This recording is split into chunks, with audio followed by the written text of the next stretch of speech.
everybody. All right, so welcome to my channel, you guys. Now, today I have a story for you guys, and this story takes place in Jacksonville, Florida. Now, before we get into this story, please hit the subscribe button if you're not already subscribed. Y'all hit that notification bell. We hit 20,000 subscribers. That is just amazing, you guys. I started this true crime literally, I don't even think it's been a year. And I am flourishing, and I'm so thankful for all of my followers, my fans, my friends, because a lot of you guys are my friends. And I just want to thank you guys for helping me get to 20,000 subscribers. Now let's make it to 50K. Now, like I said, hit that subscribe button. Let's get into this story. All right, so today we're going to be talking about the story of Tristyn Bailey. Now, Tristyn Bailey, she's a 13-year-old from the Jacksonville, Florida area. Now, she goes to high school, you guys. She's a cheerleader. Her parents describe her as an all-around, just a good kid. Now, on this past Sunday, Tristyn was seen around 12 a.m. at a community center that a lot of the kids frequent. Now, she was seen at this community center, but after being seen at this community center, she was not seen again at all. Now, Tristyn's parents, they describe her as very, very mature. So basically, Tristyn is not the type of kid that would not answer the phone or that would go missing like that. Something had to be wrong. So when her parents did not hear from her around 10 a.m. that same Sunday morning, because it was around 1 a.m. So we're looking at 10 a.m. That's when they decided to file a missing persons report, because they could not get in contact with her at all. Now, after filing this missing persons report, you guys, that's when the sheriff's office, they stepped in and they began their search for 13-year-old Tristyn. This morning at approximately 10 o'clock this morning, the St. Johns County was notified by the family of Tristyn Bailey that she was reported missing this morning at 10 o'clock this morning. 13 years old, white female. They gave a clothing description. The family last saw her last night at approximately midnight, and at that time, the St. Johns County Sheriff's Office in this community went to work this morning. This was an exhausting. So as they began the search for 13-year-old Tristyn, you guys, this story literally only has a span of about a day. So I want to say maybe 10 to 12 hours from start to finish with this entire story. Now, they began the search for Tristyn. They're searching the woods. They're searching nearby areas, because the last place she was seen was very near to where she stays at. So they're searching these areas. They're questioning kids. They're questioning other people, you guys, when somebody makes a gruesome discovery in the woods. This is Tristyn Bailey right here. Her life taken on Mother's Day. She was a student at Patriot Oaks Academy, a beloved daughter, sister, friend, and a cheerleader. And here is what we know so far about what led up to her death. The sheriff's office says that she was last seen Sunday around 1:15 in the morning at the Durbin Amenity Center, a neighborhood gathering area. By 10 a.m., she was reported missing. Sunday night at 6, the sheriff's office called off its search. Her body, they say, was discovered in a wooded area. So the sheriff's office, they hold this press conference basically saying that they have made a discovery, and the discovery is the body of 13-year-old Tristyn. Now, at first, they're not really saying too much about the cause of death or what happened. All they're saying is Tristyn has been found, and unfortunately, she is deceased. Now, the investigation began, because now they need to know, how did she get there? Who was she last seen with, you guys? And that's when everything just amps up. So the community that she lives in, you guys, it's a very, very tight-knit community. Everybody knows everybody. So when Tristyn went missing, the fact that everybody knew everybody, it made it so much easier for the community to come together to try to find her. And I honestly think that played a huge role in why she was found so fast, because a lot of times you don't see people who go missing being found that fast. Now, the investigators, they're saying that they're doing their investigating, but then they make an announcement that they are arresting a 14-year-old kid by the name of Aiden Fucci. Report says Bailey was stabbed multiple times. Hard details to hear tonight. There was also a search warrant at the 14-year-old suspect's home, and that's where deputies say they found bloody clothes in the teen's room.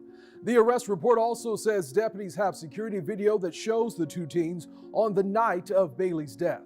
And our entire team is covering this developing story for you. On your side, Jessica Clark begins our team coverage breaking down the latest in this case. Jess?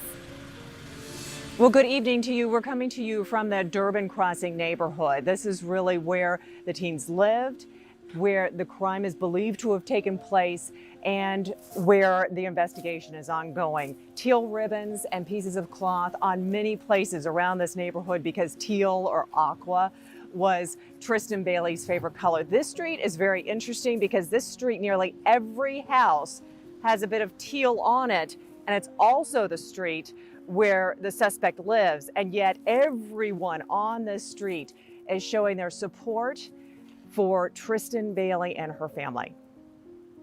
So not much is known about Aiden Fucci, but what we do know is him and Tristyn went to school together.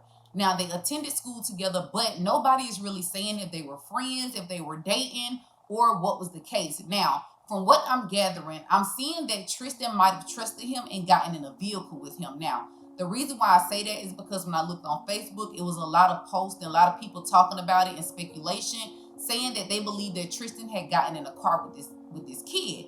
Now, like I said, this is a 14-year-old and Tristyn is 13. So the fact that they're looking at him as a person of interest in the murder of Tristyn is crazy. Thank you very much. Good morning, Mr. Fucci. I'm Judge Orfinger. Do you see a parent or your guardian on the screen?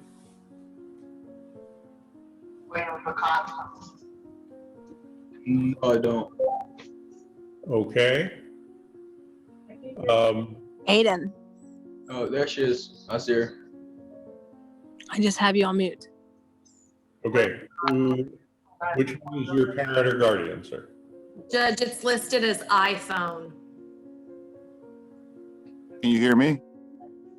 Yes, I can. And Pixel. So that must be both of them. They're not named. We have iPhone, it's a woman with long dark hair, and Pixel 3 XL. All right. Ma'am, what is your name? Crystal Smith. With a C or a K? C. Thank you. And sir, what is your name? Jason Fucci? And are you his parents? Yes. All right. Juvenile Detention Center, and this is where Aiden Fucci, 14 years old, just went before a judge via Zoom for the very first time. The judge finds probable cause and orders Fucci to be detained by the Department of Juvenile Justice for 21 days or until further order of the court. So that time period ends May 31st. You can follow this with us on firstcoastnews.com and on the First Coast News app, and be sure to watch the vigil for Tristyn Bailey that happened Monday night on firstcoastnews.com.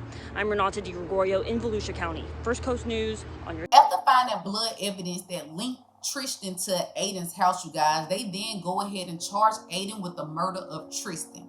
Now, what's crazy is they then go ahead and tell us that Tristyn was stabbed and it looked like somebody had hit her over the head with something. They're not giving us a reason. They're not giving us if anybody else was involved. They're saying as of right now, Aiden Fucci is the only person that is responsible for the death of Tristyn.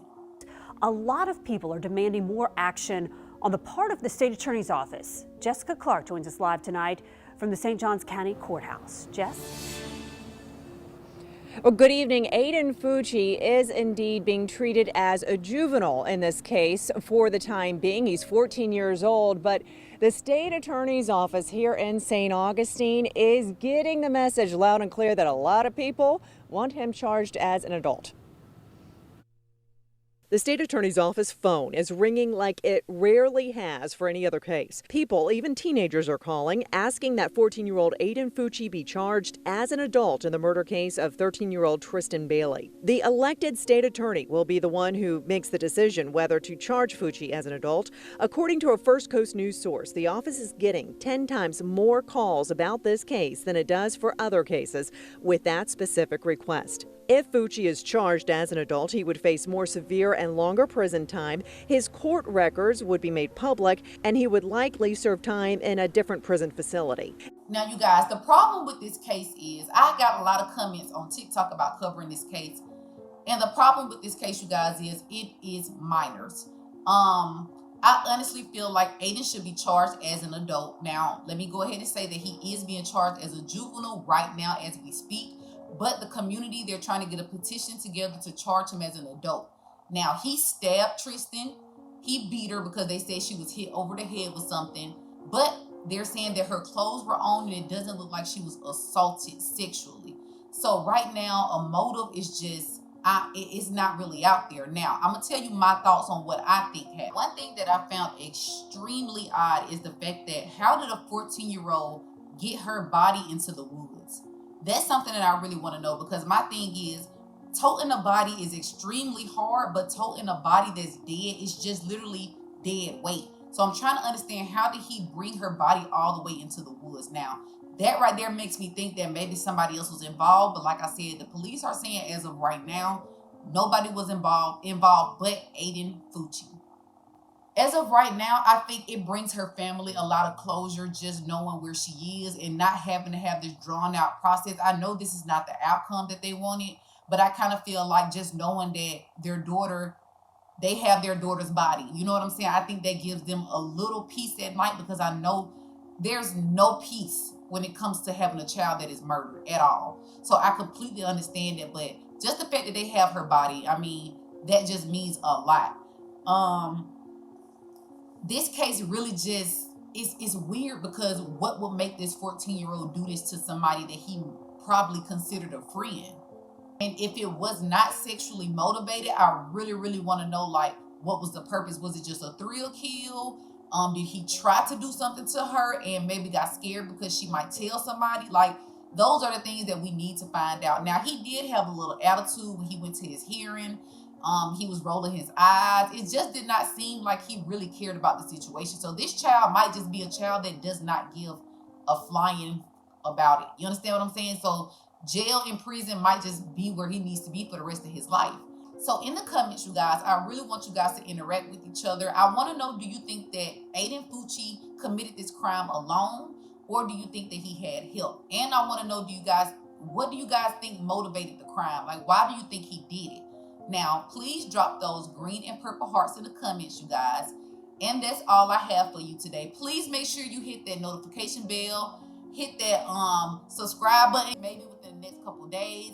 I just bought a new camera, I just got a new light, and I just downloaded Adobe Premiere. I got the package now, so we finna be going in, you guys. That's all I have for y'all. Bye.